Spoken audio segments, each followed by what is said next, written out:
Emma Rodriguez knew she'd made a mistake the exact instant she pushed through the cafe door. Not because of the place.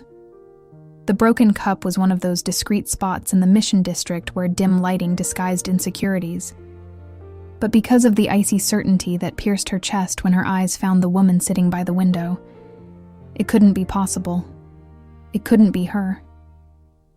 But it was. Sarah Mitchell looked up from the book she was pretending to read, and the world stopped. 5 years. 5 years since the last time Emma had seen those honey-colored eyes. Since the last time she'd heard her low, raspy laugh. Since the night she'd chosen fear over love. And now she was there, meters away, as if the universe had decided to punish her with cruel precision. "Emma?" Sarah's voice sounded as bewildered as Emma felt.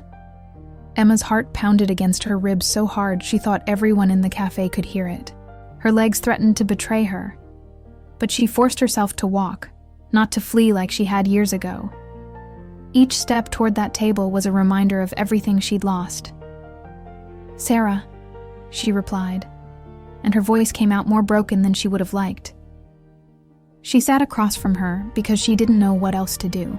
Because Rachel, her best friend, had organized this blind date with such insistence that Emma had given in just to prove she was fine, that she'd moved past the past, that she could meet someone new. What bitter irony. The waiter approached, but neither of them looked at him. Sarah closed the book. 100 years of solitude, Emma noted with a pang of nostalgia, and set it aside. Her hands trembled slightly. Emma knew that tremor. She'd seen it before, on nights that now seemed to belong to another life. "Rachel," Sarah began, and there was something in her tone that sounded between accusation and disbelief. "Rachel," Emma confirmed, feeling the weight of her friend's unintentional betrayal. Or perhaps not so unintentional. Rachel knew the story. She knew the name Emma had never stopped mentioning on those nights of tequila and confessions. But she'd never known the face. Until now, apparently, the silence between them was so dense you could cut it with a knife. Outside, the cobblestone streets of the Mission were beginning to fill with the orange light of sunset. A couple of tourists passed by the window laughing, oblivious to the emotional shipwreck occurring just feet away. "I didn't know it was you," Sarah finally said, and there was sincerity in her words, but also something more. Pain? Contained rage? "Neither did I." Emma pressed her hands against her lap, digging her nails into her palms to keep herself anchored to reality. "I should leave." "You should," Sarah agreed, but neither of them moved. Subscribe now. YouTube prioritizes subscribers, and those who aren't subscribed miss out on future stories. The waiter returned, this time more insistent. Sarah ordered a black coffee without looking at him. Emma, a chamomile tea she knew she wouldn't touch. When they were alone again, the tension had shifted. It was no longer just surprise. It was something more dangerous. Recognition. "You look good," Sarah said, and the words sounded like they cost her physical effort to pronounce. "So do you," Emma responded, though it was half a white lie. Sarah looked tired. There were new lines around her eyes, a thinness in her cheeks she didn't remember. But she was still beautiful in that way that had always disarmed Emma. Real, without artifice, like a black and white photograph that captures truth before beauty. "Are you still working at the magazine?" Sarah asked, and Emma knew she was buying time, delaying the inevitable. "Yes. Editor now. Arts and culture. You always said you'd make it. And you, still doing photography?" Sarah nodded but didn't elaborate. She took her coffee when it arrived and drank a long sip, as if she needed the caffeine to endure this. Emma noticed her fingers still carried stains of chemical developer. Some things never change. "Rachel didn't know," Emma insisted. though she wasn't sure why she felt the need to defend her friend. I never showed her pictures of you. I just talked about you. A lot, I guess.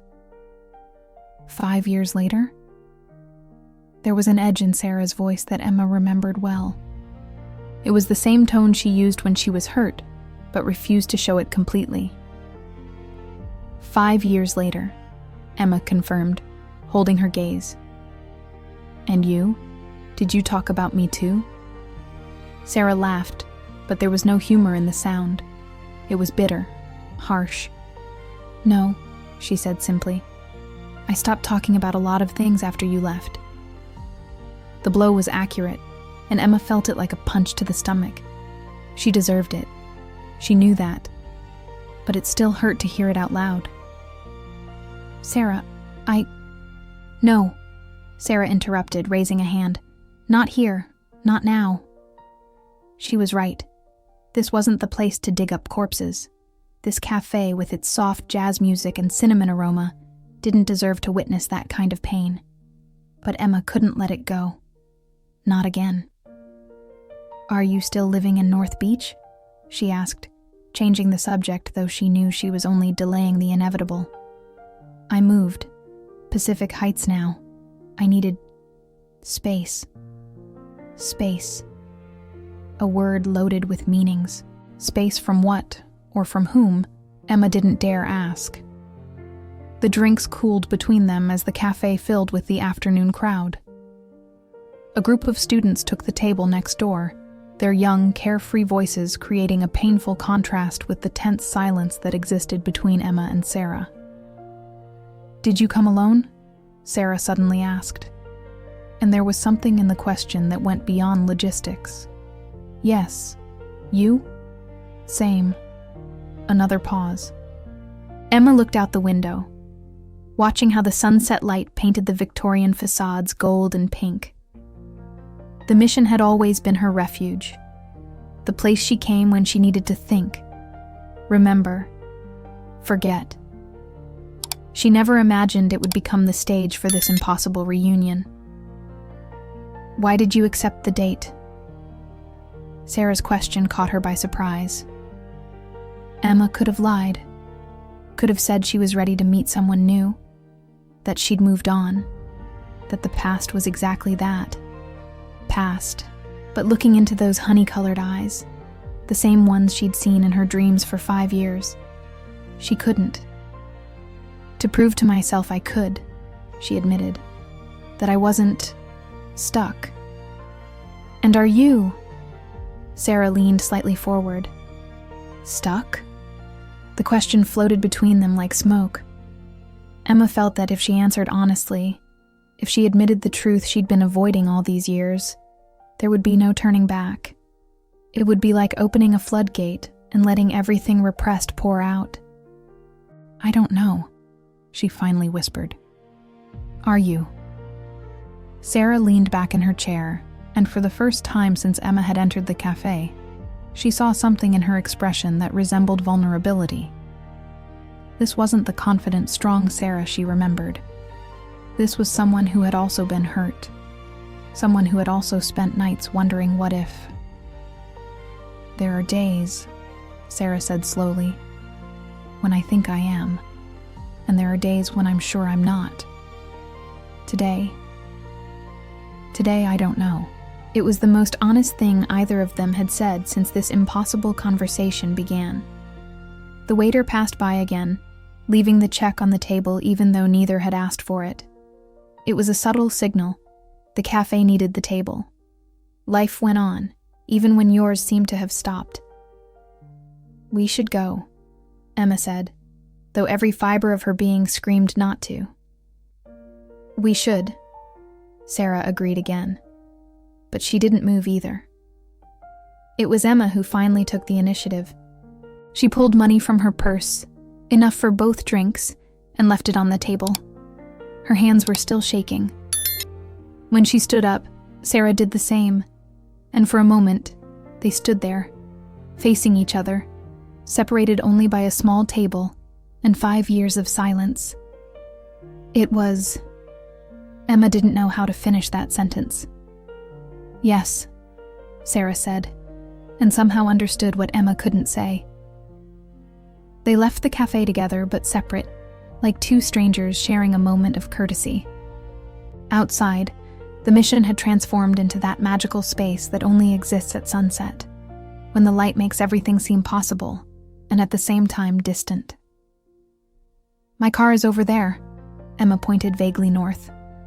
"Mine too," Sarah lied, because Emma knew she'd never had a car, that she'd always preferred to walk or take BART, that she liked to get lost in the streets photographing moments others didn't see.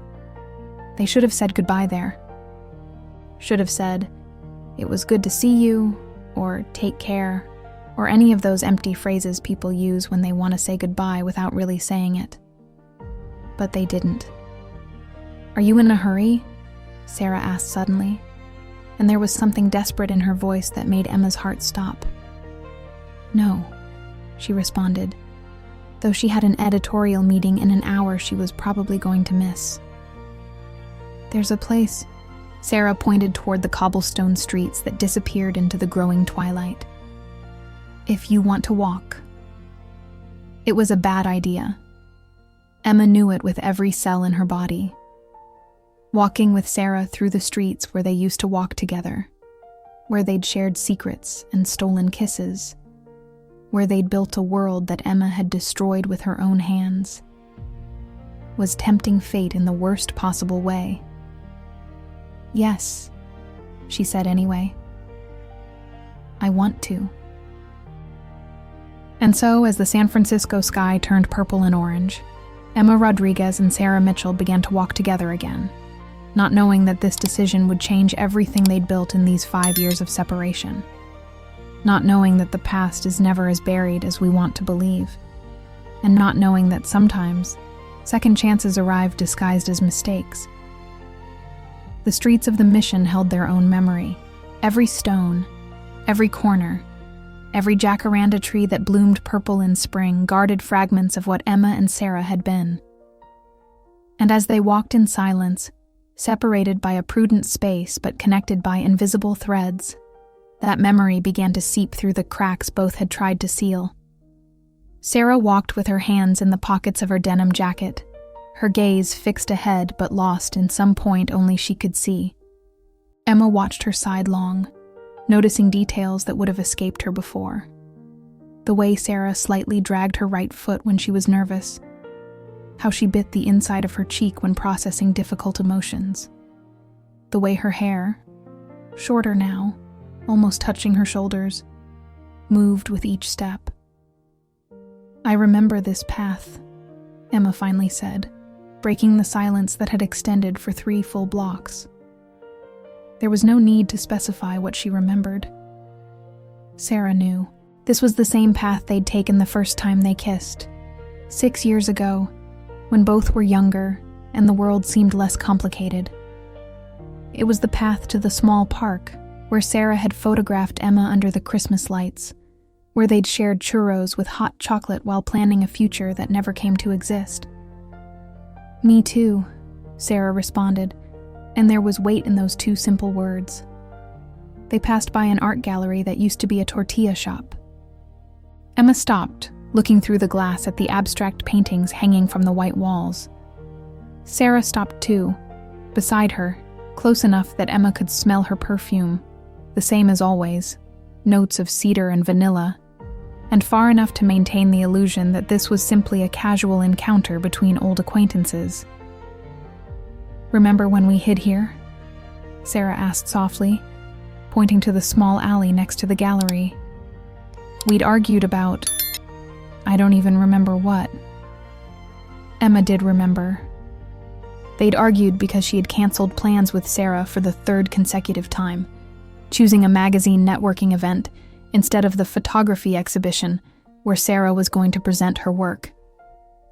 It was the beginning of the pattern that would eventually destroy them. Emma choosing her career, her public image, her fear of what others would think, over what she felt in her heart. "It was raining," Emma said. "We took shelter in that alley and you kissed me in the middle of the argument." And you kissed me back, Sarah completed, turning to look at her directly for the first time since they'd left the cafe. Their eyes met, and for a moment the outside world faded. There was no gallery, no tourists, no street vendors hawking their wares. There were just the two of them, and the weight of everything unsaid. "Why are we doing this?" Emma asked, and she wasn't sure if she was referring to this walk or something bigger.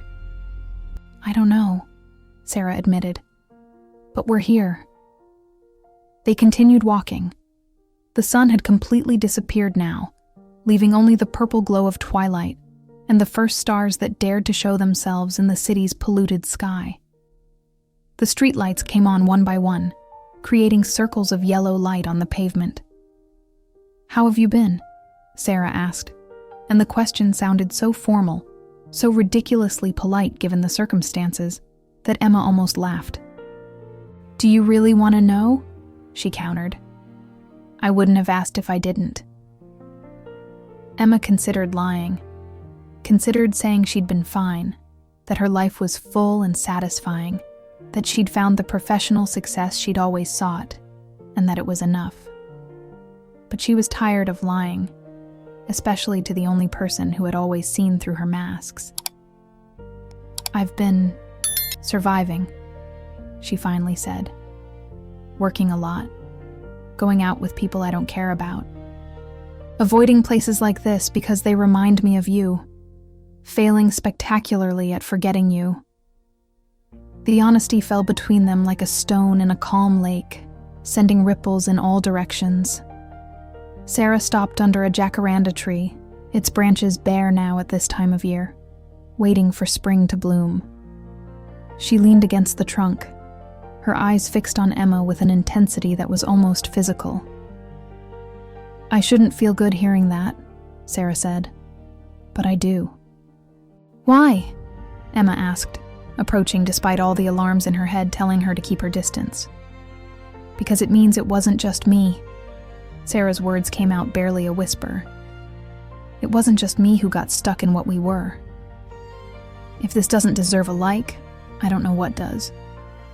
Emma felt something break inside her.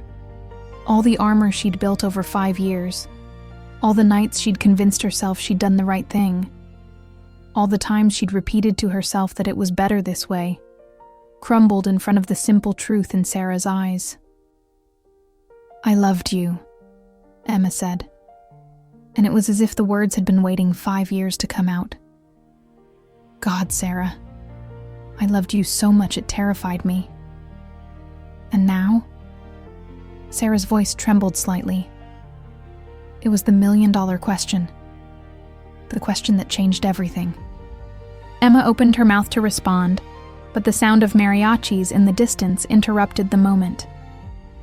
It was a melancholic melody, something about lost loves and wasted opportunities, too appropriate to be coincidence. "Let's walk," Emma said instead of answering, because she didn't know how to put into words what she felt. They arrived at the small park that had been their place. It was almost empty at this hour, just an elderly couple sitting on a bench and a hot dog vendor packing up his things. The kiosk in the center glowed with lights that hadn't been there 5 years ago. Some things change, others remain exactly the same. "We used to sit there," Sarah pointed to a specific bench under an ash tree. "And you'd take out your camera," Emma continued. "You'd photograph everything except me." "Lie." Sarah smiled for the first time that night, and it was like watching the sun rise after days of storm. "I photographed you when you weren't looking." "I know. I found some of those photos. You left them in a box at my apartment." Sarah's smile faded. "I didn't know you'd found them. I found them 3 months after everything." Emma swallowed. "And I almost called you, almost picked up the phone 1,000 times just to tell you I'd seen them. That they were beautiful. That they made me see myself in a way I'd never seen myself." "Why didn't you?" "Because I was afraid that if I heard your voice, I'd realize I'd made the worst mistake of my life." Sarah laughed, but it was a sound without joy. And did you realize? Every day since then. They sat on the bench that used to be theirs. Not as close as before, but closer than they'd been at the café. Emma could see Sarah's profile illuminated by the dim light of the kiosk. Her straight nose, her lips that had always been too tempting, the curve of her jaw that Emma used to trace with her fingers. "Did you date anyone else?" Emma asked. And she hated herself for the question but needed to know. "I tried," Sarah admitted. "A woman named Jennifer. She worked at a gallery. She was nice. But she wasn't you." "How long?" 6 months. Ended a year ago." Emma processed this information, feeling a strange mix of retroactive jealousy and something that resembled relief dangerously. "I dated someone too," she confessed. "Christine, lawyer. Everything I'm supposed to want in a partner. Stable, successful, presentable to my parents. And I realized I was trying to replace you with someone who never could." The hot dog vendor finally left, leaving them completely alone in the park. The night air carried the scent of flowers and pollution, that unique San Francisco mix they both knew so well. "I have to tell you something," Sarah said suddenly, and there was urgency in her voice that made Emma turn completely toward her. "What?" Sarah opened her mouth, closed her eyes, opened them again. Emma could see conflict playing across her expression, as if she were internally debating whether to cross a point of no return. "When you left, when you decided it was better to end everything," Sarah began, her hands clenching together. "There was something I didn't tell you, something I should have told you but couldn't find the moment, or maybe didn't have the courage." Emma's heart began to beat faster. "What is it?" Sarah stopped, looking at her with an intensity that was almost painful. "It doesn't matter. It's past." "Sarah, you can't do that." Emma took her hand without thinking, and the contact was like electricity. "You can't start saying something like that and then stop." Sarah looked at their intertwined hands, and for a moment Emma thought she was going to pull away. But she didn't. "I had plans," Sarah finally said. "Plans for us. I'd found a perfect apartment in Hayes Valley, one with a dark room where I could develop my photographs and enough space for your desk. I'd talked to the landlord, calculated how we could afford it together. I was going to ask you to move in with me." Emma's world tilted on its axis. "Sarah, but you broke up with me 2 weeks before I gathered the courage to ask," Sarah continued, and there were tears in her eyes now. 2 weeks. And you told me you needed to focus on your career, that what we had was too complicated, that you couldn't handle the pressure of your family asking why you never brought a boyfriend home. I didn't know. Of course you didn't know. Because I never gave you the chance to know. Because I assumed that if you really wanted a future with me, you would have shown it."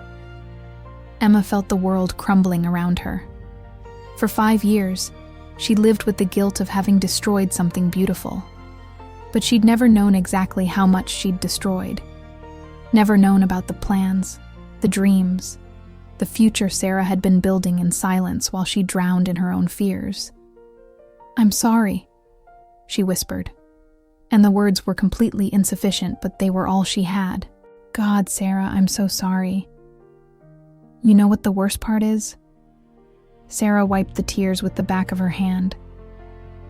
"That even after all that, even after you broke my heart so completely, a part of me always hoped you'd come back. Every time my phone rang, every time I saw someone who looked like you on the street, a stupid, hopeful part of me thought, maybe it's her. Maybe she realized. Sarah, No. Sarah stood up abruptly, releasing Emma's hand. "I can't do this.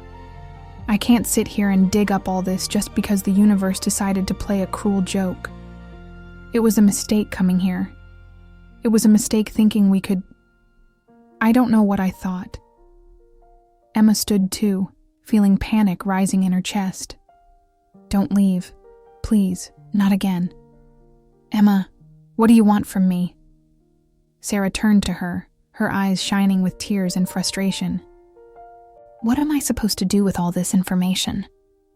With knowing that you've been stuck too? What does that change? I don't know, Emma admitted. But it has to change something. It has to mean something that after 5 years, after everything, the universe put us in that cafe today. The universe didn't do anything, Sarah said bitterly. Rachel organized a blind date. It's coincidence. Nothing more. Do you believe that? Sarah didn't respond immediately. She stood there, under the dim lights of the park, with the night wind moving her hair, looking lost and beautiful and completely out of Emma's reach. No, she finally whispered. I don't believe that. And that's what terrifies me. Emma took a step toward her, closing the distance Sarah had created. It terrifies me too, she said softly. But I'm tired of making decisions based on fear. I'm tired of waking up every morning knowing that the worst decision I made was letting you go. Emma, I'm not asking you to forgive me, Emma continued. I'm not asking you to forget what happened or pretend the last 5 years didn't occur. I'm just asking you not to leave. Not yet. Give me this night. Give me the chance to show you I'm not the same person I was then. What if you're exactly the same person? Sarah asked. What if you get scared again? What if you choose your career, your image, your fears over this again? It was a fair question. It was the question Emma had asked herself 1,000,000 times over these 5 years. Then it will be my loss, Emma said. Again. But at least this time I'll know I tried. That I didn't run just because it was easier than facing what I felt. Sarah looked at her for what seemed like an eternity. Emma could see the conflict playing in her expression, the part of her that wanted to protect herself, that wanted to flee before being hurt again, fighting against the part that still hoped, that still loved, that still believed that maybe, just maybe, some things deserved a second chance. One night, Sarah finally said. But after tonight, I need time to think, to decide if we can. One night, Emma agreed, feeling hope bloom in her chest for the first time in years. It wasn't enough. It wasn't even close to enough. But it was more than she'd had in 5 years, and Emma was going to take every second of that night and turn it into something worth remembering. Are you hungry? She asked, trying to lighten the moment. Sarah laughed, and this time there was a bit of genuine humor in the sound. You're asking me if I want to have dinner with you after all this. We have to eat, Emma said with a shy smile. And I know a place. If you still like Korean tacos? I still do, Sarah admitted. Then let's go. As they walked out of the park, this time a little closer than before, Emma felt something had changed. They weren't okay. Maybe they'd never be completely okay. There was too much damage, too many wounds that still bled when touched. But there was something else too. Possibility. And for the first time in 5 years, Emma Rodriguez allowed herself to believe that maybe, just maybe, not everything was lost. That maybe love doesn't always die when you let it go. That maybe, sometimes, it finds a way to come back. Even if it comes back with scars. Even if it comes back changed. Even if it comes back with all the questions neither of them knew how to answer yet. Mission Street Kitchen was exactly as Emma remembered it. The same walls painted bright yellow, the same smell of grilled meat and kimchi, the same metal tables where they'd shared countless dinners when the world was simpler. Or, when they pretended it was. Sarah stopped at the entrance, and Emma saw recognition cross her face. "I can't believe it's still here," Sarah said, almost to herself. "Some places resist time," Emma responded, though both knew they weren't just talking about the restaurant. They sat at a table near the window, where they could see Mission Street glowing with nightlife. A group of street musicians played something upbeat a block away, their voices carried by the wind. Emma ordered for both without asking. Korean tacos for Sarah with extra cilantro, bulgogi tacos for herself. Sarah raised an eyebrow. "You still remember." "There are things you don't forget." Emma held her gaze. "No matter how hard you try." The waiter brought horchatas, another thing Emma had ordered automatically. It was strange and familiar at once to be sitting here as if the last 5 years were just a bad dream. But they weren't. The years were there, visible in the small wrinkles around Sarah's eyes, in the more careful way she moved, in the guard she maintained even now. "So," Sarah began, stirring her drink with the straw. "Arts and culture editor. Is it everything you hoped for?" Emma considered the question. She could have said yes, that she'd reached her goals, that her name appeared in print every edition, that she attended galleries and theater functions, that she knew important people. But sitting across from Sarah, with the raw honesty that had always existed between them hanging in the air, she couldn't lie. "It's lonely," she admitted. "Turns out success is pretty empty when you don't have anyone to celebrate it with. And your parents, they must be proud." There was an edge to Sarah's words. Emma felt it like a knife between her ribs, straight to the heart of why they'd ended in the first place. "They're proud," Emma said slowly. "My mother introduces me at her club meetings as my daughter, the editor. My father finally stopped asking when I'd give him grandchildren. So I guess in that sense, it was a success." "Did you tell them?" Sarah asked, and she didn't need to specify what. "No." Silence fell between them, heavy and accusatory. "Emma." Sarah leaned forward, her voice low but intense. "It's been 5 years. 5 years since you told me you couldn't handle the pressure of hiding who you were. And you still... it's not that simple," Emma interrupted, feeling defensiveness rising in her chest. "Isn't it?" Sarah laughed without humor. "Because from where I'm sitting, it seems pretty simple. You chose. You chose their approval over us, over me, and apparently, you're still choosing the same thing. That's not fair." "What's not fair?" Sarah's voice rose slightly, enough that the waiter at the next table looked over. "I was ready to shout from the rooftops that I loved you. I was ready to introduce you to my family, to hold your hand in public, to build a real life together. And you asked me to be patient, to wait for the right moment, to understand that your career was at stake." "My career was at stake," Emma protested. "I worked at a conservative Catholic magazine. If they'd known, then you would have gotten another job," Sarah cut her off. "But that was never really the reason, was it? It wasn't just the magazine. It was your family. It was your college friends. It was that whole perfect heteronormative world you'd built, where I was just your special friend who could never be more." The words fell like bombs, destroying the delicate truce they'd maintained. Emma felt tears burning in her eyes, but she refused to let them fall. "You know what?" Sarah continued, her voice trembling with contained emotion. "When Rachel contacted me about the blind date, she told me it was a successful, intelligent, beautiful woman who had come out 2 years ago and was ready for a serious relationship. And I thought, perfect. Exactly what I need. Someone who's sure of who they are." Emma felt her stomach drop.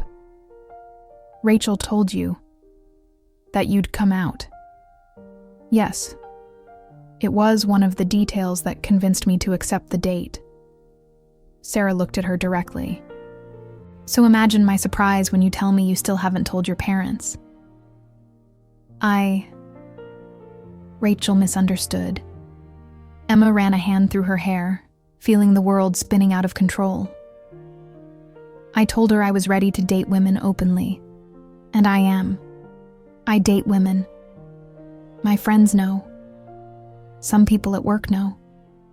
But my parents, that's different. Why? Because their approval still means more than your happiness? If any part of this story feels like your life, the hype button helps make sure it doesn't stay silent. Emma felt rage bubbling inside her. Rage at Sarah for pushing, at herself for not having the right answers, at the whole impossible situation. Not all of us were lucky enough to have liberal parents who embraced us with unconditional love when we came out, Emma said, her voice sharp. Some of us have to navigate families who would tell us we're a disgrace, who would pray for our souls, who would make us choose between them and our truth. And would you choose them? Sarah asked, and there was so much pain in her voice it hurt to hear. After everything, would you still choose them? The food arrived, but neither of them touched it.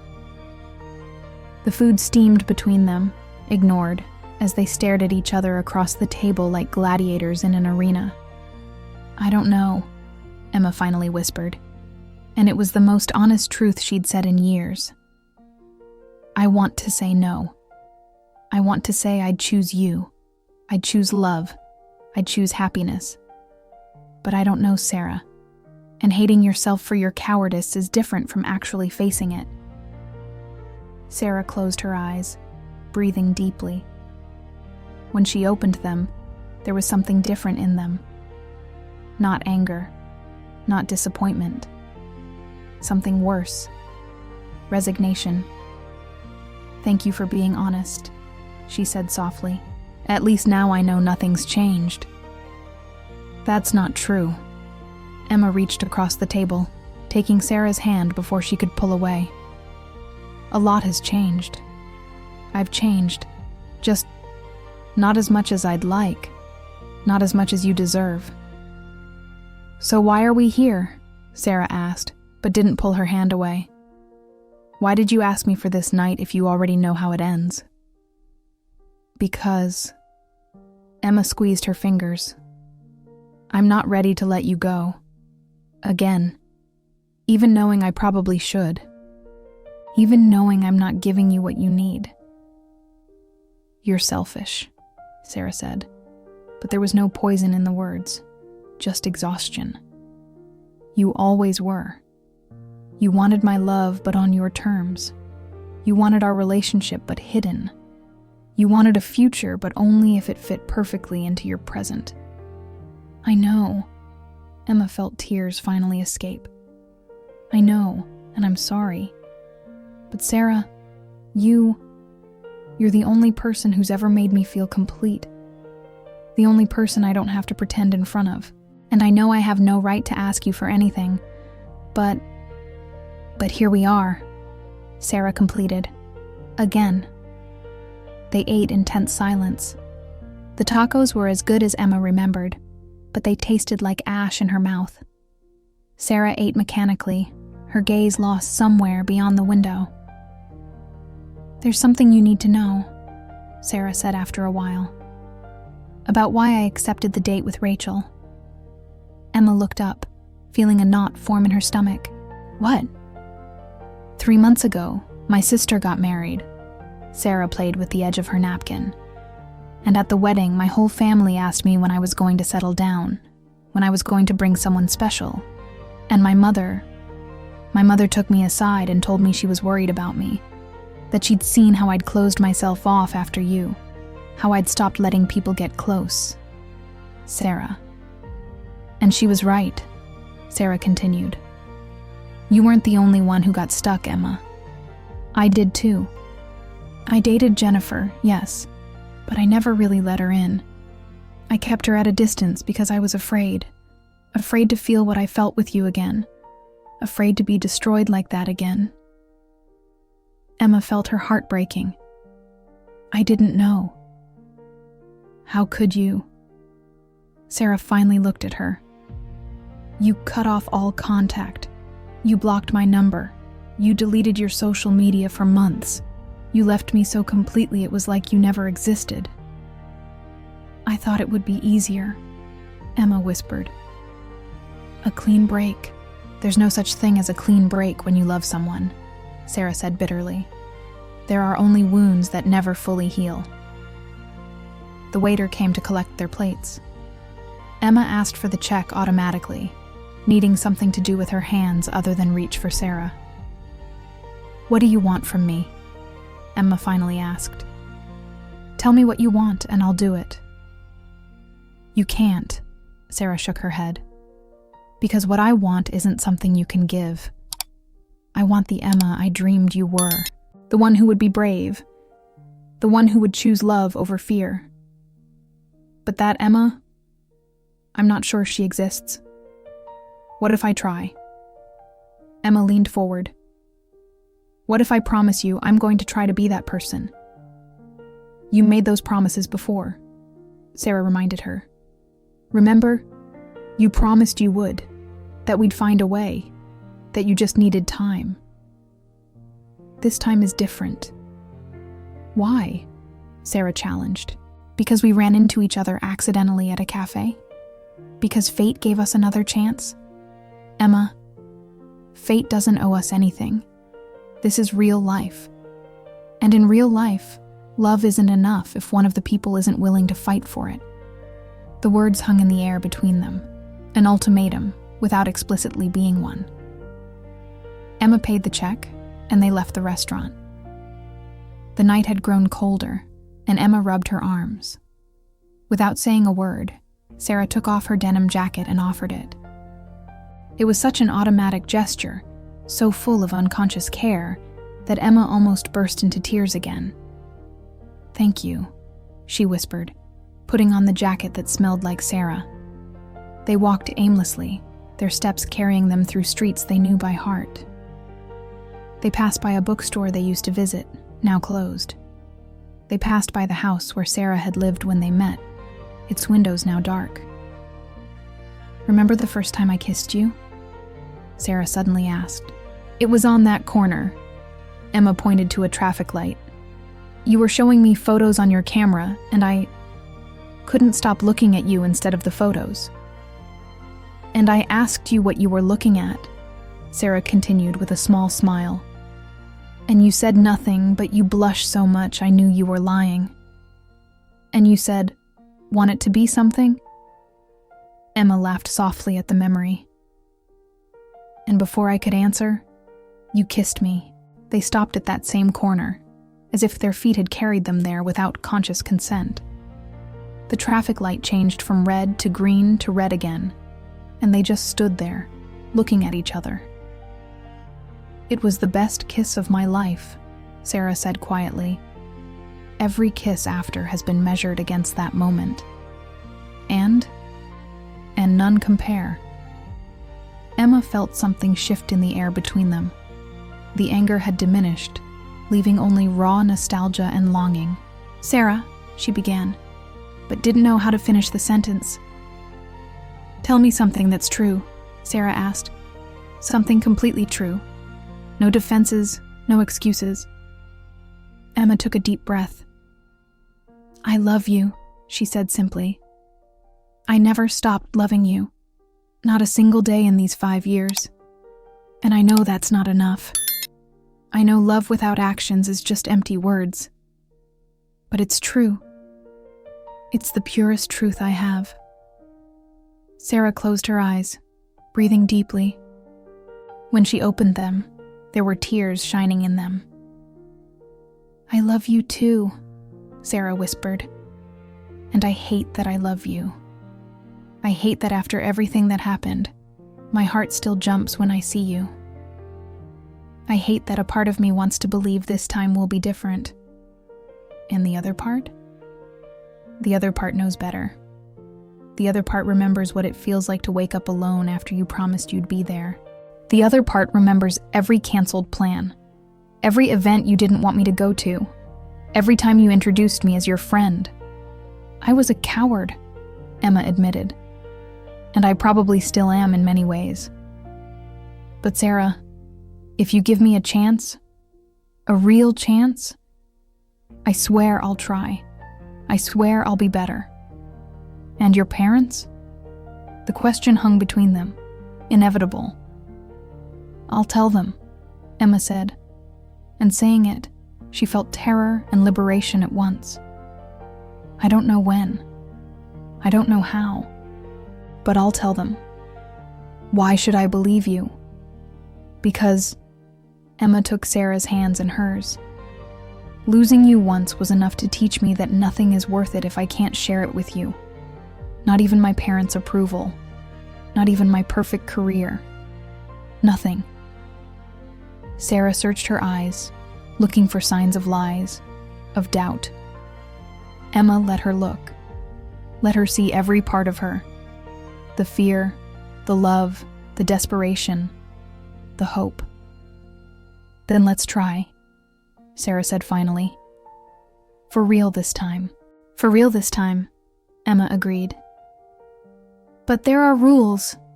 Sarah pulled back slightly, and Emma saw a flash of the determination that had made her fall in love in the first place. If we start this, we do it right. No half measures. What kind of rules? 1. Complete honesty. No secrets. If something bothers you, you tell me. If you're scared, you tell me. No keeping things in until they explode. Agreed. 2. Presence. When we're together, we're together. No phones, no work, no distractions. Give me your full attention. I can do that. 3. Space. Sarah looked at her seriously. We're going to need to maintain our own lives too. Our own friends, our own spaces. We can't lose ourselves in each other. Makes sense. And 4. Sarah took a deep breath. Therapy. Both of us. Together and separately. Because we have a lot of baggage to unpack and we need professional help to do it. Emma considered this. The idea of therapy had always seemed unnecessary to her. Something for people who couldn't handle their own problems. But looking at Sarah, seeing the seriousness in her eyes, she realized this wasn't negotiable. And maybe she was right. Maybe they did need help. Okay, Emma agreed. Therapy. Together and separately. Sarah smiled, and it was like watching the sun rise. So we're girlfriends, Emma said, testing the word. I want to be your girlfriend. Officially. Publicly. That's terrifying, Sarah admitted. Completely terrifying, Emma agreed. But worth it. They kissed again, and this time it was softer, sweeter. It was the kind of kiss that promised lazy mornings and quiet nights and everything they'd lost. When they finally separated, both were breathless. That, Sarah began. I know. Emma rested her forehead against Sarah's. I know. They stayed like that for a moment, breathing the same air, sharing the same space, allowing themselves this moment of closeness they'd denied for so long. I'm scared, Sarah confessed in a whisper. I'm scared you'll break my heart again. I'm scared too, Emma admitted. I'm scared I won't be enough. I'm scared I'll fail you again. I'm scared love won't be enough. But here we are, Sarah said. Here we are, Emma agreed. It wasn't a solution. It wasn't even close to a happy ending. It was barely a beginning, fragile and terrifying. But it was something. It was more than they'd had in 5 years. And for that night, it was going to be enough. Share if you believe in second chances. 2 a.m. found Emma and Sarah sitting on the hood of Emma's car. Because yes, Emma had lied about where it was parked. Or rather, had forgotten she had it so close. in an empty parking lot near Dolores Park. The city slept around them, but they were wide awake, connected by invisible threads that had refused to break, even when everything else had crumbled. Sarah held a lukewarm beer they'd bought from a corner store, while Emma drank sparkling water, because she'd never been able to tolerate alcohol. Some things never change, Sarah thought with a pang of tenderness. She tried to suppress, but couldn't. "Tell me about Jennifer," Emma said suddenly, and Sarah was surprised by the question. "Why do you want to know?" "Because I need to know what it feels like to compete with a memory." Emma looked at her. "I need to know if I have a chance against her." Sarah laughed softly. "You're not competing with her. It ended a year ago, remember?" "But there was something there," Emma insisted. 6 months. That's longer than I lasted with Christine." Sarah considered how to respond. She could lie, make Jennifer sound insignificant, protect Emma's ego, but that had been part of the problem before. Too many half-truths, too much protection of feelings. Jennifer was safe, Sarah finally said. She worked 9 to 6, had a 5-year plan for her career, wanted 2 dogs and a house in Napa for retirement. She was predictable, stable, exactly the opposite of what you and I were. And why did it end? Because one day we were at her apartment, cooking together. Sarah took a sip of her beer. And she put on music, a song I'd never heard before. And for a second, just a second, I imagined it was you who was there. That it was us cooking, planning our future. And I realized I'd been trying to turn her into you, and that wasn't fair to either of us. Emma processed this in silence. "Did you tell her?" "I told her I was still in love with someone else, that I thought I could get over it, but I couldn't. She took it better than I deserved." Sarah looked at the night sky. "She told me she hoped it was worth it, that whoever it was must be someone special for me to let her go. And? Am I worth it?" Sarah turned to look at her directly. "That's what we're figuring out, isn't it?" Emma nodded slowly, accepting the truth in those words. "Christine was different," Emma offered. "She was exactly the kind of woman my parents would approve of if they ever, professional, from a good family, ambitious, but not too much. We could talk for hours about politics, art, culture. But she never made me feel," Emma searched for the right words. "With you, every conversation felt like being alive, like every word mattered. With Christine, it was comfortable, pleasant, but I never felt like my heart would jump out of my chest just because she walked into a room. A racing heart isn't always a good thing," Sarah pointed out. "Sometimes it just means you know the person can destroy you." "And isn't that love?" Emma asked. "Giving someone the power to destroy you and trusting they won't?" "It's one definition of love," Sarah conceded. "But there are others, safer, less terrifying, but equally real." Sarah didn't respond immediately. She got down from the hood of the car and walked a few steps forward, her hands in her pockets. Emma watched her, noticing the tension in her shoulders. "You know what's strangest?" Sarah finally said. "For 5 years I imagined this moment. I imagined what I'd say if I ever saw you again. I practiced entire speeches in my head, all the ways I'd tell you that you'd hurt me, that I'd moved on, that you didn't mean anything to me anymore. And now? And now you're here, and none of those words mean anything." Sarah turned toward her. "Because the truth is, you never stopped meaning something. I tried to hate you. God, how I tried to hate you. But I could only miss you more."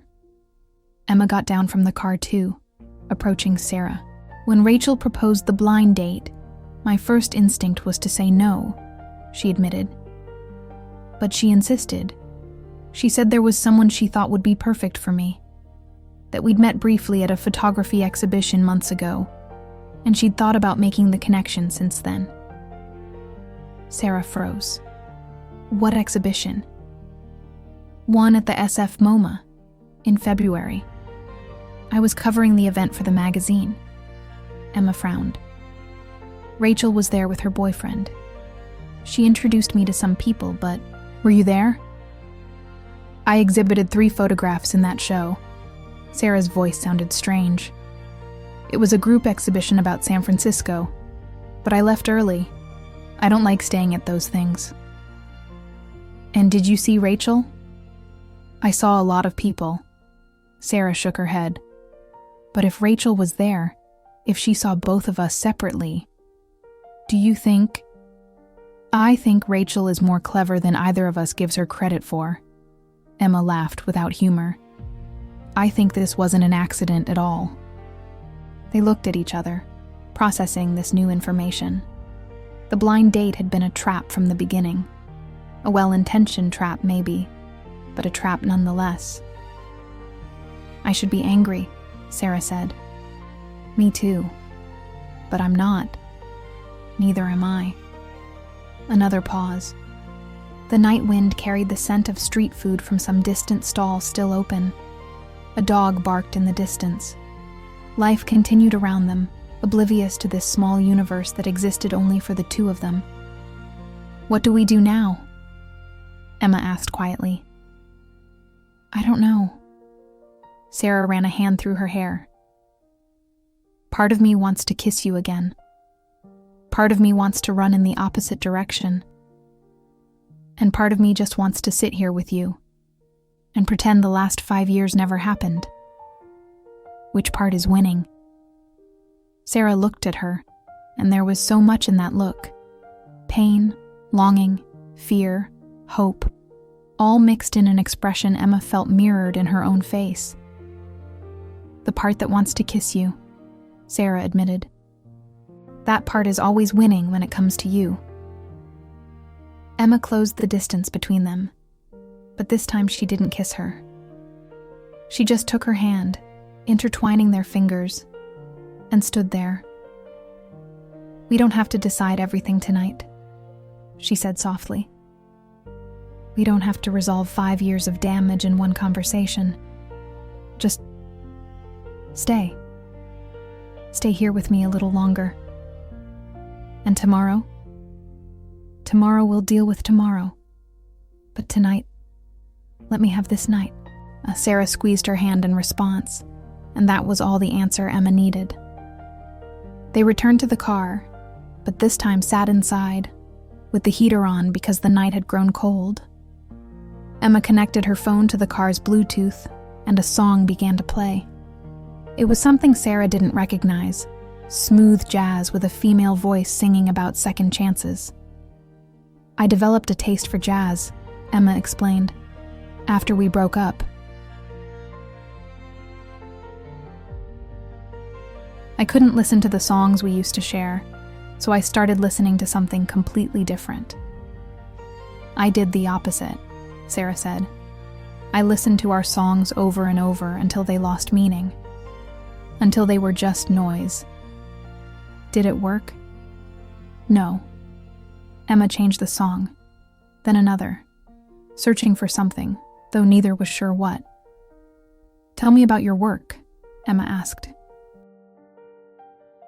Are you still doing street photography? Mostly. Sarah settled into the seat, her body turning slightly toward Emma. I do some commercial work to pay the bills, weddings, corporate events, that kind of thing. But my real passion is still capturing moments people don't notice. Like what? Like, there's this woman who sells tamales every morning on my street corner. And every morning, without fail, there's a man who buys 2 tamales. One for him, one for the stray dog that's always there. And the way she looks at him, it's so full of affection, as if that small act of kindness toward the dog restores her faith in humanity every day. Emma smiled, imagining the scene. Did you photograph it? Every day for a month. I have a complete series. I thought about exhibiting it, but it feels too personal. Like I'd be sharing their story without permission. You were always like that, Emma said tenderly, worried about other people's stories, but never wanting to fully share your own. Some say it's a character flaw. I say it's part of what makes you beautiful. Sarah looked at her with surprise, and Emma blushed when she realized what she'd said. You still make me blush, Emma complained, after all this time. Well, Sarah smiled, and it was genuine this time. You're still beautiful when you blush. The moment stretched between them, warm and fragile. Emma wanted to freeze it, keep it for the inevitable days when things got hard again. What scares you? Sarah suddenly asked. About this. About us. What really terrifies you? Emma didn't have to think about the answer. That you'll realize I'm not worth waiting for, she said honestly. That all the promises I'm making now will fade when things get difficult. That at the end of the day, I'm still the same coward who let you go 5 years ago. And what scares me? What? It's your turn to tell me what you think terrifies me, Sarah challenged. Emma studied her in the dim light of the car. I think, she said slowly, you're terrified this will work. That if we really try, if we really commit, you'll no longer have the excuse of your broken heart to keep people away. You'll have to be vulnerable again. And that scares you as much as it scares me. Sarah was silent for a moment, then nodded. Damn. You're right. So we're both a mess. Emma laughed softly. We always were, Sarah agreed. But we were a mess together. And that made it worth it. Past tense? Present tense, Sarah corrected. We're still a mess. Just now we're a mess with 5 years more baggage. Baggage can be unpacked. Or we can trip over it repeatedly. Then we'll wear knee pads, Emma joked, and Sarah laughed. That low, raspy sound Emma had missed more than she wanted to admit. The song changed to something slower, more intimate. Neither spoke, just existed in that shared space, allowing themselves this moment of peace before reality inevitably seeped back in. I have a confession, Emma said after a while. Another one. I kept something of yours, after we broke up. I know I returned most of your things, but there was a photo. One you took of us. It wasn't even a good photo, technically. It was blurry and poorly framed. But we were laughing, and I couldn't get rid of it. Do you still have it? It's on my nightstand. It's been there for 5 years. Sarah absorbed this information, and Emma saw emotion cross her face. I didn't know you'd found them. I kept something too, Sarah admitted. Your sweater. The gray one you always wore when it was cold. I found it in my closet weeks after we broke up, and I just couldn't throw it away. Do you still have it? I wear it to sleep sometimes, when I have particularly bad days. The air in the car had become dense with confessions and vulnerability. Emma felt tears burning in her eyes again. We're pathetic, she whispered. Completely, Sarah agreed, but she was smiling. But at least we're pathetic together. The sky was beginning to lighten on the horizon, that moment before dawn, where night meets day. They'd spent the entire night together, talking, confessing, remembering, hoping. I should take you home, Emma said, though she didn't want this night to end. Probably, Sarah agreed, also not making a move to leave. Can I see you again? Emma asked. Tomorrow, or later today, technically. Sarah looked at her for a long moment. I don't know if that's a good idea. Emma's heart sank. Oh. Don't misunderstand. Sarah took her hand quickly. It's not that I don't want to. It's just that This was intense. 5 years of emotions compressed into one night. I need time to process, to think about what all this means, about what I want.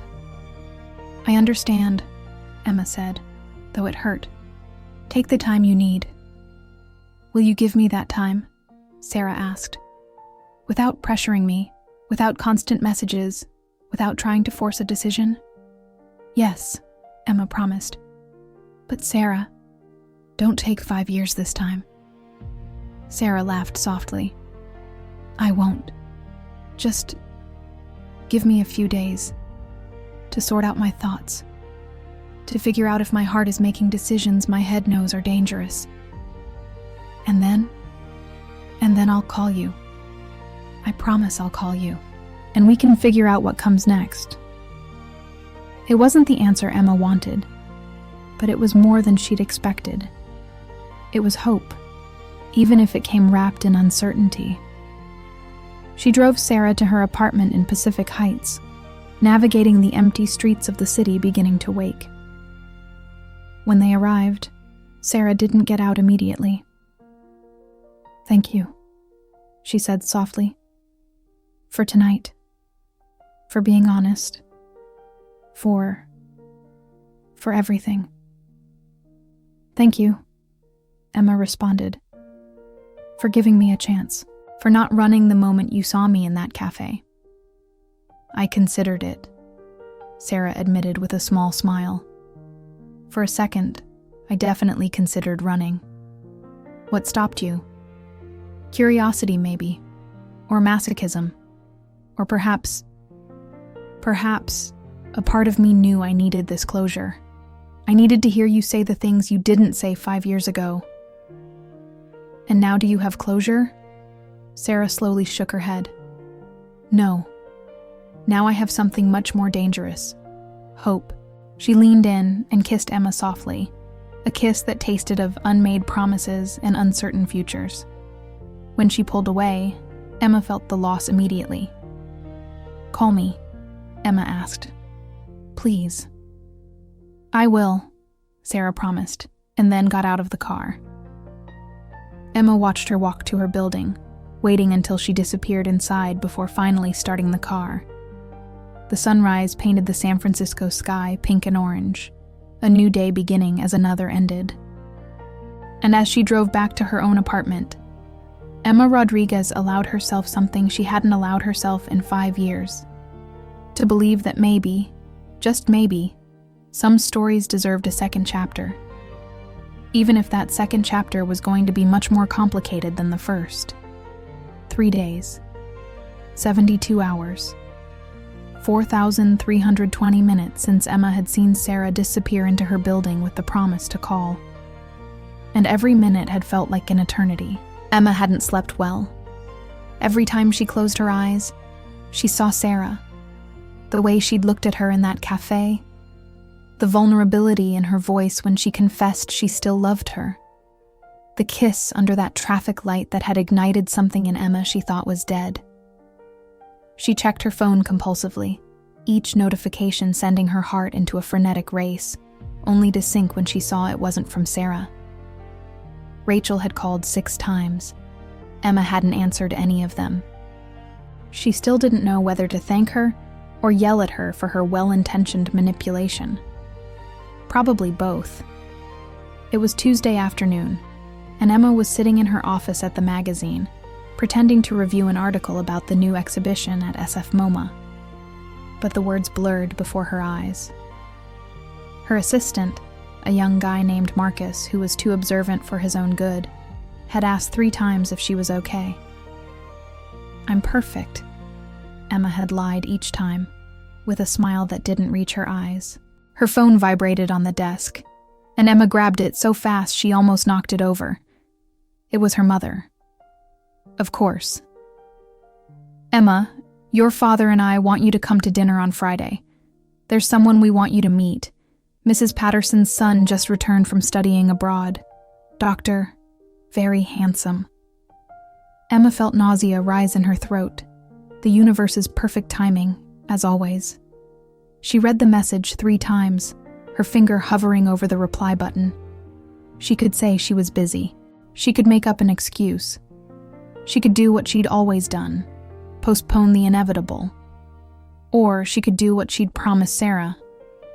With trembling hands, she wrote, "Mom, we need to talk. I can come Friday, but not to meet anyone's son. There's something I need to tell you and Dad."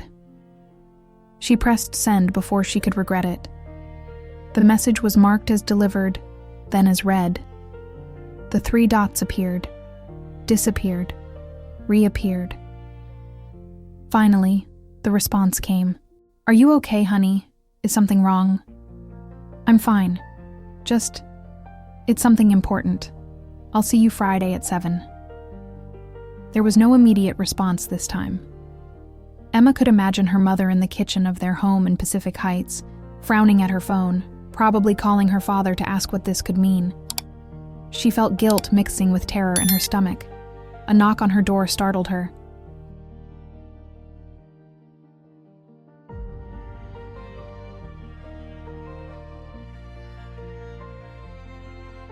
It was her boss, Linda, a woman in her 50s, with silver hair cut in an elegant bob and a perpetual expression of evaluating you.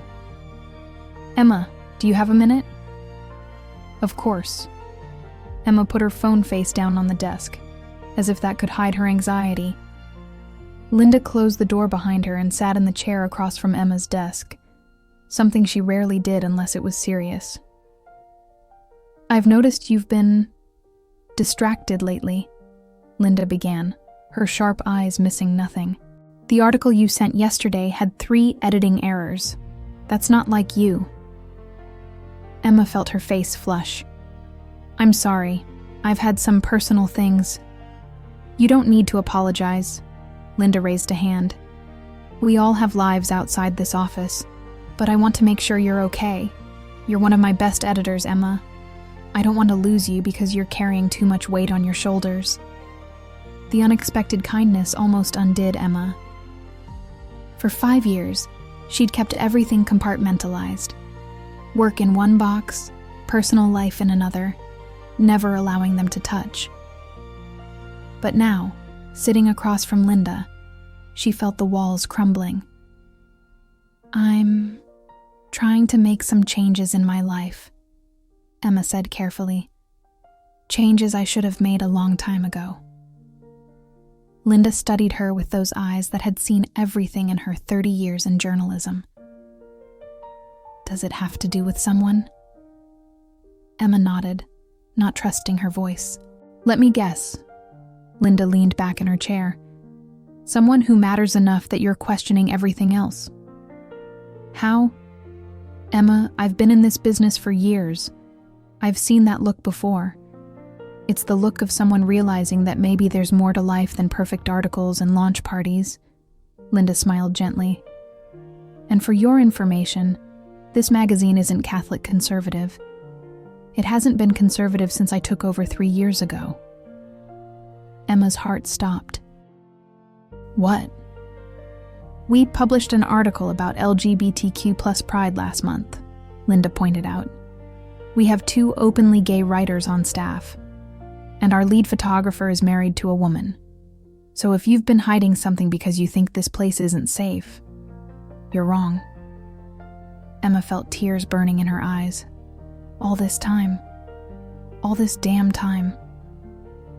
I didn't know." "Because you never asked," Linda said gently. "Because you assumed. And that's okay, Emma.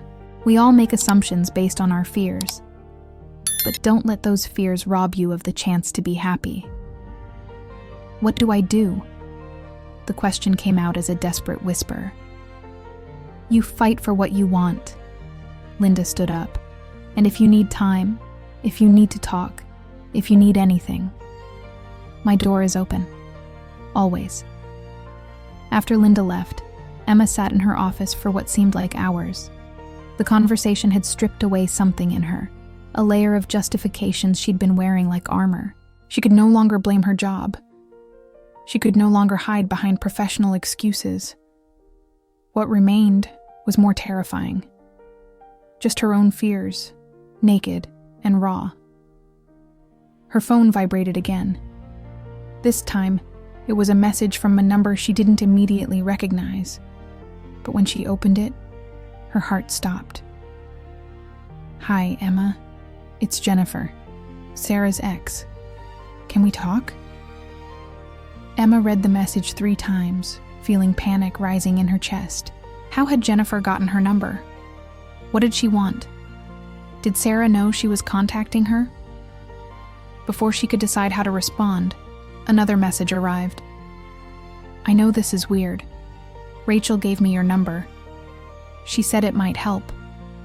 I just want to get coffee. No drama, I promise." Emma should have said no. Should have blocked the number and forgotten this had happened. But curiosity, and if she was honest, the desperate need to better understand Sarah, won. "When?" "Tomorrow, 11 a.m. at Blue Bottle in Hayes Valley. I'll be there." That night, Emma lay awake until 3 in the morning, staring at her bedroom ceiling, wondering what the hell she was doing. In the course of a week, her carefully ordered life had become completely chaotic. And the scariest part was that she didn't want to go back. The next day, Emma arrived at Blue Bottle 15 minutes early. She ordered a coffee she didn't touch and sat near the window, watching people pass by. When Jennifer entered, recognizable from Sarah's Instagram photos that Emma definitely hadn't stalked, she felt her stomach tense. Jennifer was beautiful in a classic way. Long brown hair, green eyes, dressed with the quiet confidence of someone who knew who she was. She approached Emma's table with a kind smile. "Emma, thank you for coming. I know this must be weird." "Extremely weird," Emma agreed, but returned the smile.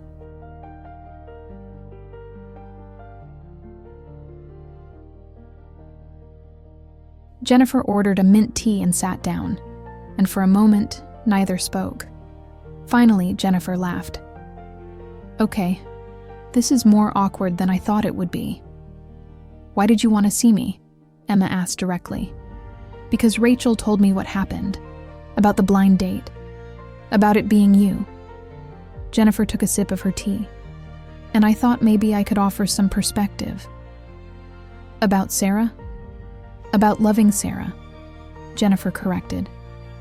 "Because let me tell you, it's complicated." Emma felt defensiveness rising but pushed it down. "I know. I was with her for a year. And I was with her for 6 months after you." Jennifer looked at her directly. "And I can tell you exactly why it didn't work. Because every time I looked at her, I could see she was seeing someone else. You." The words fell between them like stones. Sarah never said your name," Jennifer interrupted. "That's what made it even more obvious." There was this space in her conversations, this place where clearly someone mattered but she refused to mention. And at first, I thought I could fill it, that I could be enough. "And you couldn't?" "It wasn't that I couldn't," Jennifer shook her head. "It was that I shouldn't have had to. No relationship should start with someone trying to compete with a ghost." Emma felt guilt twisting in her stomach. "I'm sorry. I know that sounds empty coming from me, but..." "I'm not here for you to apologize," Jennifer leaned forward.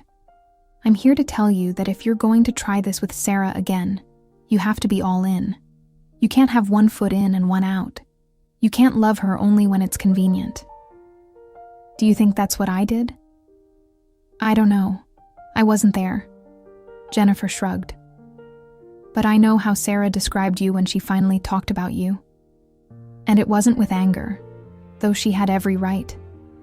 It was with longing, like someone who had lost something precious and never stopped looking for it.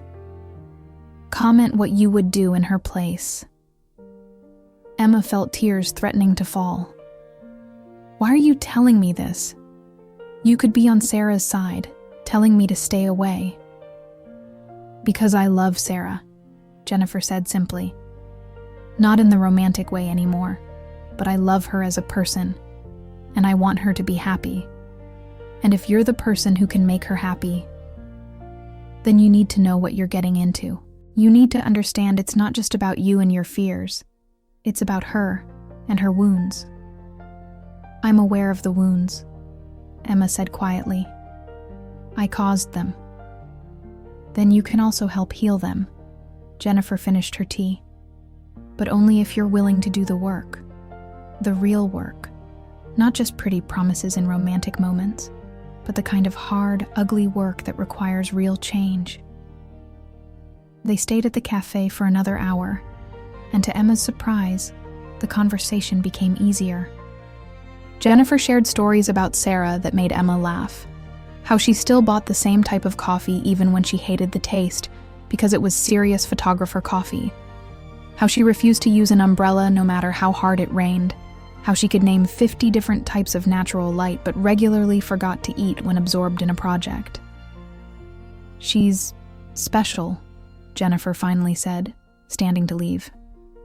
And she deserves someone who sees that, who celebrates that.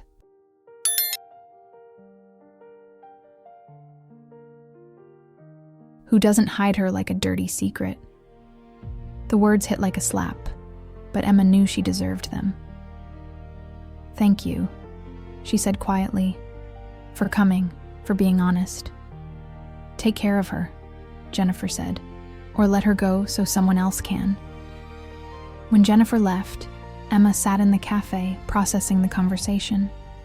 Her phone vibrated. Finally, after 3 days, it was a message from Sarah. Can you come to Pacific Heights tomorrow at 6? I want to show you something. Emma wrote and deleted 5 different responses before settling on a simple, yes, I'll be there. Sarah's response was immediate, a simple heart emoji. Small, but enough to make Emma's heart leap. That night, Emma took out the photo she'd kept for 5 years. She studied it under her bedside lamplight. Her and Sarah in that park in the Mission, laughing about something she no longer remembered, completely lost in their own world. Sarah was right. It was technically terrible. Blurry, poorly framed, overexposed. But it captured something no perfect photo could. Pure, unfiltered happiness. Tomorrow, Emma whispered to the photo, to the memory, to hope. Tomorrow I start being brave. And for the first time in 3 days, she slept deeply.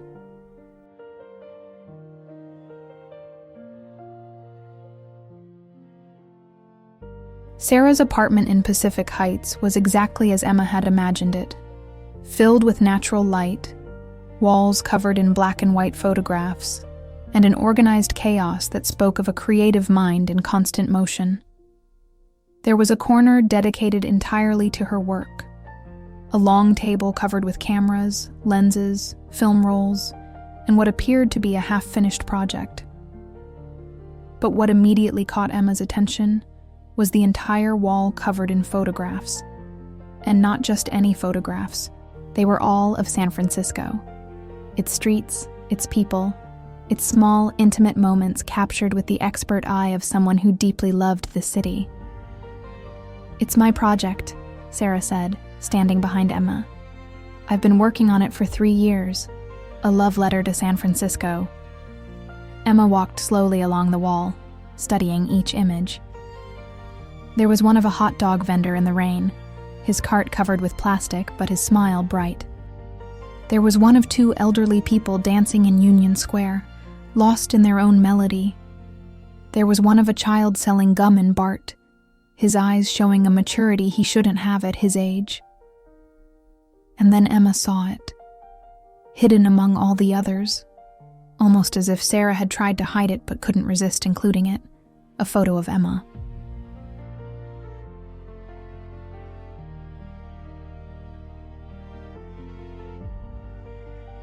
Taken in profile, sitting in what Emma recognized as that cafe where they'd reunited, bathed in the golden light of sunset, with an expression on her face that was part pain, part hope. "When did you take this?" Emma asked, her voice barely a whisper. "The first day," Sarah admitted, "when you went to the bathroom. I still had my camera from work, and you looked exactly as I remembered, and completely different at the same time." Emma turned to Sarah, finding her standing just a few steps away, vulnerable in a way Emma hadn't seen even during their night together. "Why did you show me this?" Emma asked. "Because," Sarah approached, her hands trembling slightly, "I've spent the last 3 days trying to convince myself I could let you go. Again. That it would be safer, smarter, less painful. And I can't." Sarah laughed without humor. "I've been photographing this city for 3 years, trying to capture what I love about it. And I realized that in all these images, I'm searching for something. I'm searching for the way you made me feel. That combination of beauty and chaos and possibility." Emma felt her breath catch in her throat. "Sarah, let me finish." Sarah raised a hand. "Because I've been practicing this speech for 3 days, and if I don't say it now, I never will." Emma nodded, not trusting her voice. "When we broke up 5 years ago, you broke my heart." Sarah continued, her voice trembling but firm. "You broke me so completely, I thought I could never love anyone again. And you were right that night in the parking lot. I was terrified this would work, because it would mean I'd have to be vulnerable again, that I'd have to trust again. And now I realize the alternative is worse." Sarah moved closer.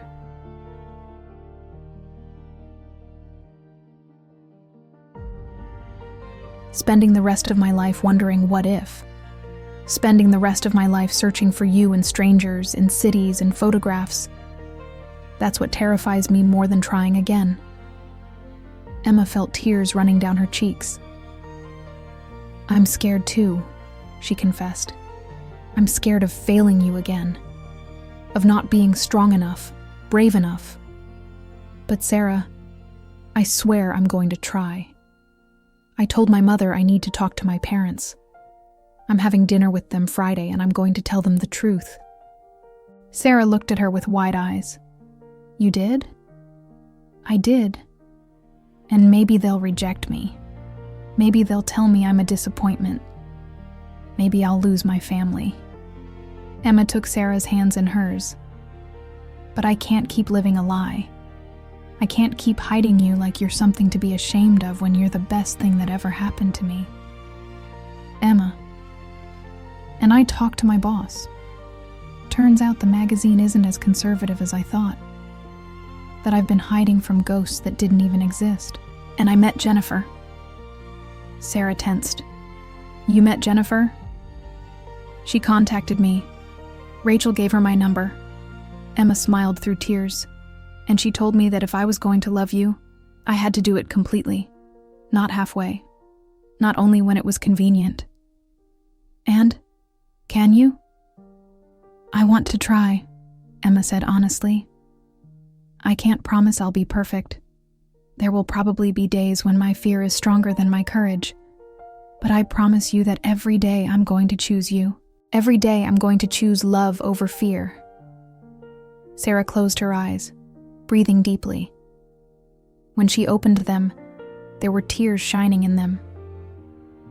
"I need you to understand something," she said softly. "I can't go through what we went through before. I can't be your dirty secret again. I can't be the person you love in private but ignore in public. You won't be," Emma promised. "Never again. And if your parents reject you, then that will be their mistake, not mine." Emma squeezed her hands. "Because I've lived 5 years without you, and they were the 5 most miserable years of my life. I'm not going to waste another day hiding who I am, who I love." Sarah searched her eyes, looking for any sign of doubt, of insincerity. Emma let her look, let her see everything, the fear that still gnawed at her, but also the determination, the love, the hope. "This isn't going to be easy," Sarah warned. "I know. It's going to require work, communication, patience. I know. And I need you to know there are things I won't tolerate. No more last-minute cancellations. No more hiding. No more choosing your image over us." "I know." Emma moved closer until they could feel each other's breath. "And I accept it. All of it. Because I love you, Sarah. And this time, I'm going to prove it." Sarah closed the space between them, kissing her with an intensity that took Emma's breath away. It wasn't like the kisses they'd shared before.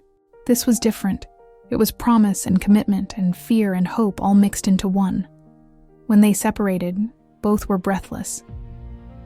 "So we try," Sarah said. "For real this time."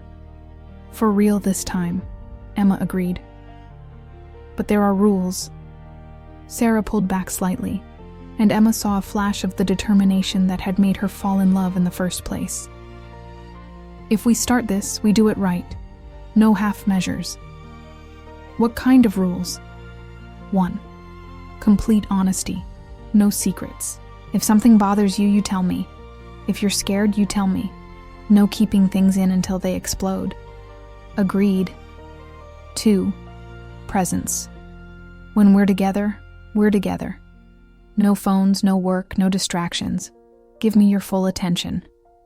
I can do that. 3. Space. Sarah looked at her seriously. We're going to need to maintain our own lives too. Our own friends, our own spaces. We can't lose ourselves in each other. Makes sense. And 4. Sarah took a deep breath. Therapy. Both of us. Together and separately. Because we have a lot of baggage to unpack, and we need professional help to do it. Emma considered this. The idea of therapy had always seemed unnecessary to her, something for people who couldn't handle their own problems. But looking at Sarah, seeing the seriousness in her eyes, she realized this wasn't negotiable, and maybe she was right. Maybe they did need help. Okay, Emma agreed. Therapy, together and separately. Sarah smiled, and it was like watching the sun rise. So we're girlfriends, Emma said, testing the word. I want to be your girlfriend. Officially. Publicly. That's terrifying, Sarah admitted. Completely terrifying, Emma agreed. But worth it.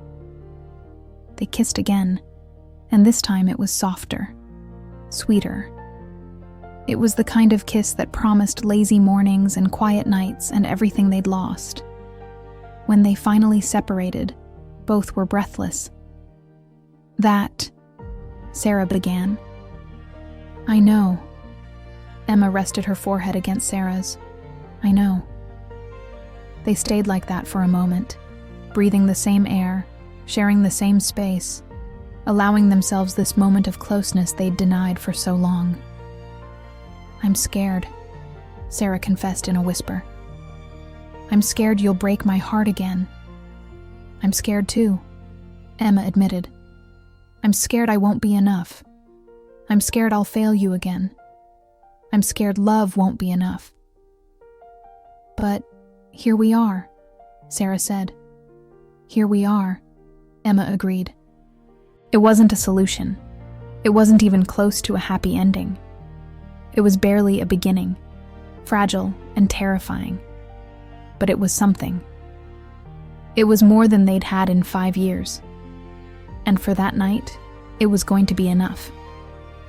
That night, lying in Sarah's bed, with the city lights filtering through the windows, they talked about everything. About the future they wanted to build.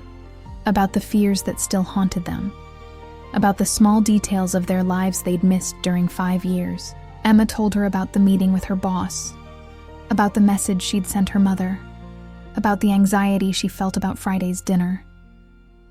Sarah listened, stroking her hair, offering comfort without trying to fix anything. Sarah told her about her photography project, about how she hoped to exhibit it at a gallery next year, about her fears that it wasn't good enough. Emma encouraged her, reminding her of every reason her work was extraordinary. "You know what's strangest?" Sarah said sometime in the early morning. "I feel like the last 5 years were just a bad dream, like we could just go back to where we were." "We can't," Emma said softly. "And we shouldn't. Those girls they made mistakes. They needed to grow. They needed this pain to learn. And now we're different. Better, I hope. More aware of what we have. More willing to fight for it." Sarah snuggled closer, her head resting on Emma's chest. "I'm afraid to wake up and find this isn't real," she confessed. "It's real." Emma kissed her head. "And I'm going to be here when you wake up, and tomorrow, and the day after. I'm going to be here until you finally believe I'm not going to disappear. That might take a while. I have all the time in the world." They fell asleep like that, intertwined, slowly healing the wounds they'd inflicted on each other so long ago. Friday arrived too quickly. Emma dressed and undressed 3 times, unable to decide what you wear when you're going to possibly ruin your relationship with your parents. She finally settled on jeans and a simple blouse. Nothing too formal, nothing too casual. Just her. Sarah came and sat on her bed while Emma got ready, offering silent support. "You don't have to do this today," Sarah said gently. "We can wait. Take more time." "No," Emma shook her head. "I've waited long enough. If I'm going to do this, I'm going to do it now. Do you want me to come with you?"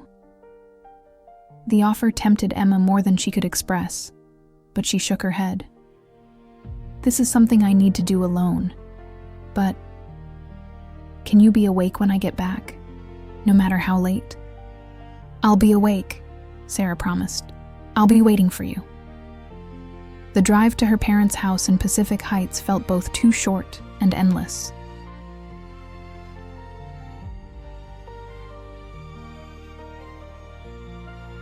Emma practiced her speech in her head 1,000 times, but every version sounded worse than the last.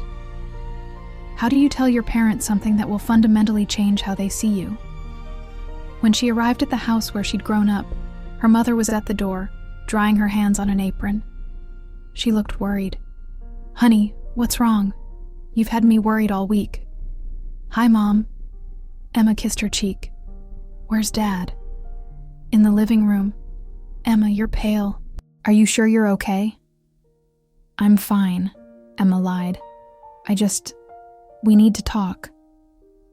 Her father was sitting in his favorite chair, reading the newspaper. He looked up when Emma entered, his expression changing to concern when he saw her face. "What happened?" he asked immediately. "Did you lose your job?" "No, Dad. My job is fine." Emma sat on the couch, her hands clenched in her lap. "But there's something I need to tell you.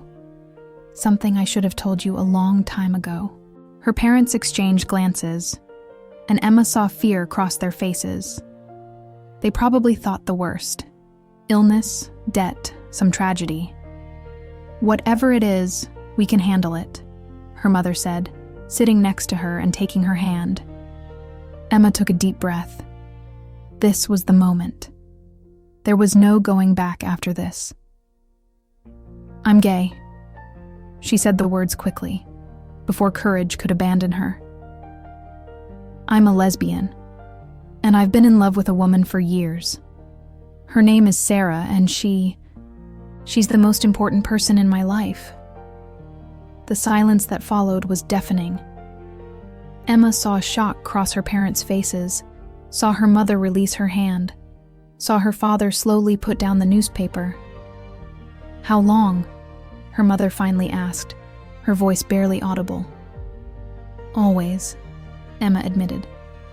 "Or at least as long as I can remember. But I was with Sarah 6 years ago." And I let her go because I was afraid of what you'd think. And it was the worst mistake of my life. So you're dating a woman? Now? Her father asked. Yes. Her name is Sarah. She's a photographer.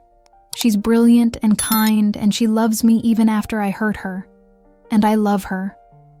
And I needed you to know because I can't keep lying to you. I can't keep lying to myself. Her mother stood abruptly, walking to the window. Emma saw her shoulders shake and knew she was crying. Mom, give me a moment, her mother said, her voice broken. Her father stayed seated, looking at her with an expression Emma couldn't read. It wasn't exactly anger. It was something more complex.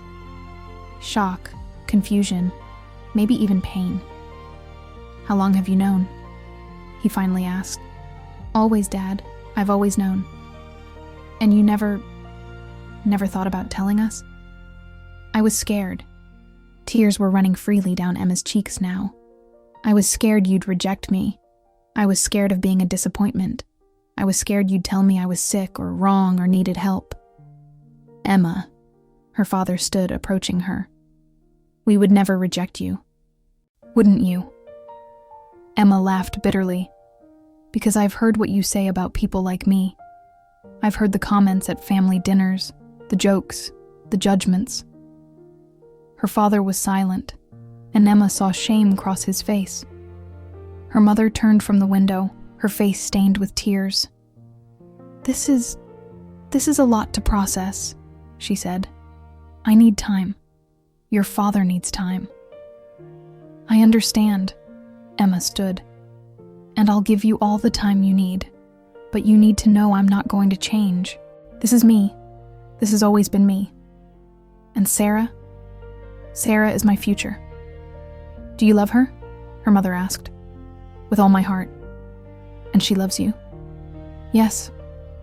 Her mother nodded slowly, wiping away her tears. Then we'll need to meet her, eventually. When we're ready. The relief that flooded Emma was so intense it almost knocked her down. Really? I don't promise it will be easy, her father said. I don't promise we'll understand immediately. But you're our daughter, and we love you. That doesn't change. Emma crossed the room and hugged her parents, sobbing into their shoulders. It wasn't perfect. It wasn't complete acceptance. But it was a start. It was more than she'd hoped for. When she left her parents' house an hour later, she felt as if an enormous weight had been lifted from her shoulders. She drove straight to Sarah's apartment, using the key Sarah had given her 2 days ago. Sarah was awake, as she'd promised, sitting on the couch with a cup of tea and a book she clearly wasn't reading. How did it go? She asked immediately when Emma entered. Emma just looked at her for a long moment, then began to laugh, and once she started, she couldn't stop. She was laughing and crying at the same time, years of tension finally releasing. Sarah hugged her, holding her as she fell apart and put herself back together. I did it, Emma finally said. I told them, and it wasn't perfect, but they didn't reject me. They want to meet you. Eventually. Sarah kissed her softly. I'm proud of you. I couldn't have done it without you. Emma rested her forehead against Sarah's.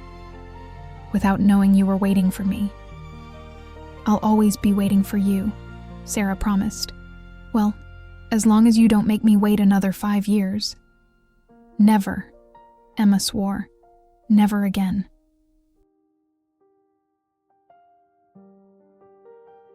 They stayed like that, embraced in Sarah's apartment, as San Francisco continued living outside their windows. There was a lot of work ahead. Therapy, difficult conversations, rebuilding trust. But for the first time in 5 years, Emma felt she had a real chance. A chance to be who she really was. A chance to love without hiding. A chance to build the future they'd dreamed of so long ago. And though the road would be difficult, at least this time she wouldn't have to walk it alone. This time she had Sarah by her side, and that made all the difference. That night, as they fell asleep together, Emma felt peace for the first time in years. This wasn't the end of their story. In fact, it felt like a new beginning. A beginning that would be written on their own terms, with honesty and love and the courage to be exactly who they were, together. 6 months later, Emma stood in a gallery in the Mission, surrounded by Sarah's photographs. The exhibition was called Love in San Francisco, and it told the story of their city through moments of human connection. Elderly couples dancing in Union Square, children sharing popsicles in the park, strangers helping each other on BART. And in the center of it all, a large photograph that Sarah had taken just a month ago. Emma and Sarah walking through the Mission, holding hands, laughing about something only they knew.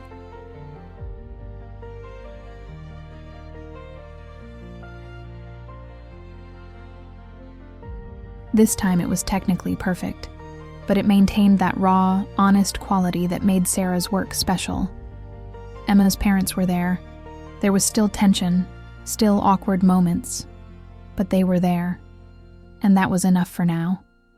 Rachel was there too, looking quite proud of herself. "Admit it," she told Emma.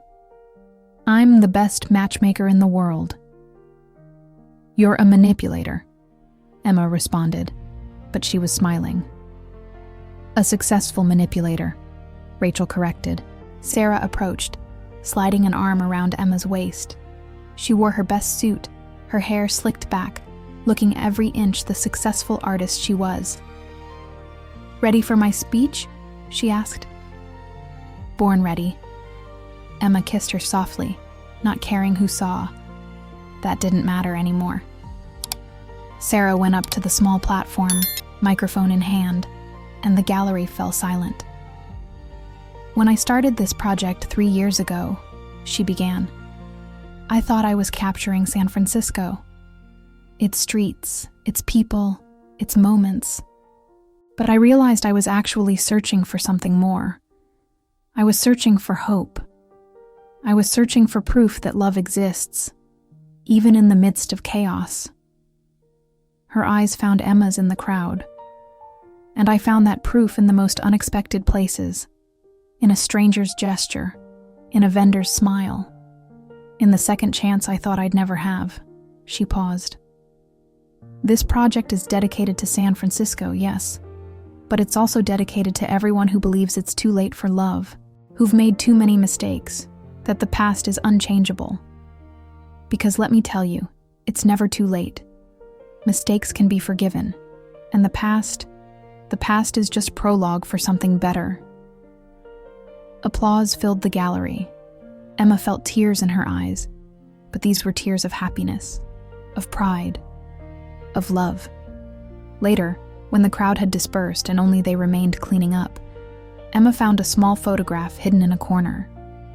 It was of her, taken without her knowing, looking at the wall of photos in Sarah's apartment that day 6 months ago.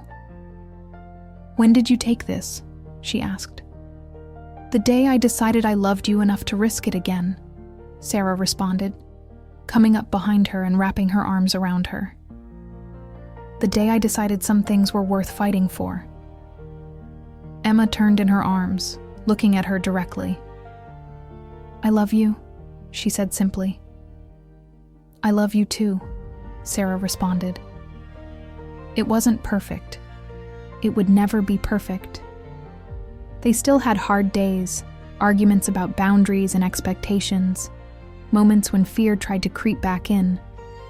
But they'd learned to communicate, to fight fair, to choose each other even when it was difficult. And that was more than enough. As they left the gallery that night, hand in hand under the lights of San Francisco, Emma felt something she hadn't felt in years: complete. Not because Sarah completed her, but because she'd finally completed herself. She'd found the courage to be who she was, and Sarah, Sarah was the gift that came with that courage. Like lightning, she heard their song one more time. There was no real music, but in her mind, in her heart, the melody that defined their love played clear and true, a promise of all the tomorrows to come. If you want the continuation of this story, write it in the comments, because that's the only way I'll know what you want. And don't forget that YouTube only prioritizes subscribers. So subscribe now, so you don't miss the next story that will make you believe in love and second chances. This is just the beginning.